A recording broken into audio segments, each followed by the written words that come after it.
Hello! Welcome to my channel Manimozhi's kitchen chronicles. இன்னைக்கு நம்ம குழந்தைங்கலாம் ரொம்ப விரும்பி சாப்பிடக்கூடிய, சுலபமா செய்யக்கூடிய ஒரு மெனு பருப்பு மசியல் எப்படி செய்யலான்னு பார்க்கலாம் வாங்க. ஒரு கப் துவரம் பருப்பு எடுத்து வச்சிருக்கேங்க. இதை நல்லா ஒரு பாத்திரத்தில் போட்டு கழுவி எடுத்துட்டு வந்துடுறேன். பருப்பு கழுவி எடுத்துட்டு வந்து வச்சுக்கோங்க. அதில் கொஞ்சம் தண்ணி ஊற்றிருக்கேன். இப்போ கொஞ்சம் எண்ணெய் சேர்த்துக்கலாம்.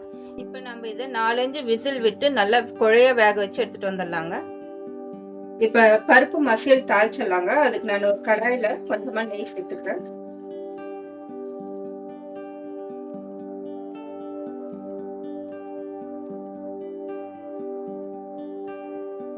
இப்ப கொஞ்சம் கடுகு சேர்த்துக்கிறேங்க. கடுகு பொரியட்டும். இப்ப உளுத்தம் பருப்பு ஒரு ஸ்பூன் சேர்த்துக்கிறேங்க.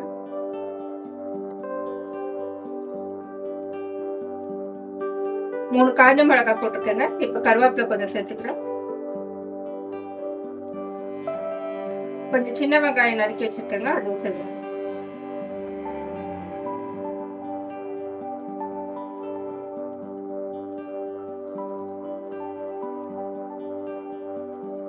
கொஞ்சமா மஞ்சள் தூள் சேர்த்துக்கிறேங்க.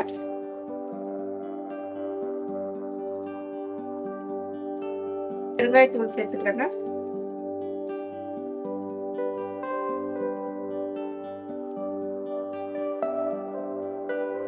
வேக வச்சிருக்க பருப்பை கொஞ்சம் நல்லா மசிச்சு வச்சுக்கலாங்க. ஒரு கரண்டி போட்டு நல்லா கலக்கி மசிச்சு வச்சுக்கலாம்.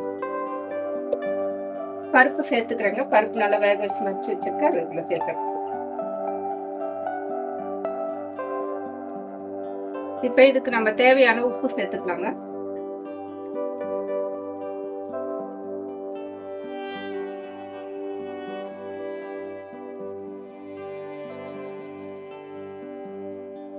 ரொம்ப கெட்டியா இருக்குன்னு நினைக்கிறவங்க தேவைப்பட்டா கொஞ்சம் தண்ணி ஊற்றி கொதிக்க வச்சுக்கலாங்க. எனக்கு இது போதுமா இருக்கு. நான் அதை கொஞ்சம் விட்டுக்கிறேன்.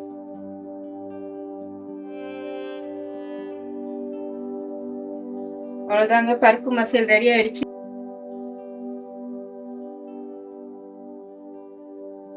இப்ப நம்ம கொத்தமல்லி போட்டுட்டு ஸ்டவ் நிறுத்திடலாம்.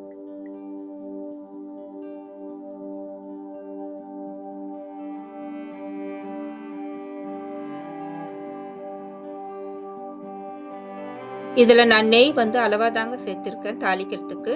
சாப்பாட்டோட நம்ம சாப்பிடும்போது இன்னும் கொஞ்சம் நெய் சேர்த்து சாப்பிட்டோம்னா ரொம்ப நல்லாயிருக்கும். நீங்களும் ட்ரை பண்ணி பாருங்கள். உங்களோட ஃபீட்பேக்கை கமெண்ட்டில் சொல்லுங்கள். லைக் பண்ணுங்கள், ஷேர் பண்ணுங்கள், சப்ஸ்கிரைப் பண்ணுங்கள். தேங்க்யூ. நெக்ஸ்ட் வீடியோவில் பார்க்கலாம். பாய்.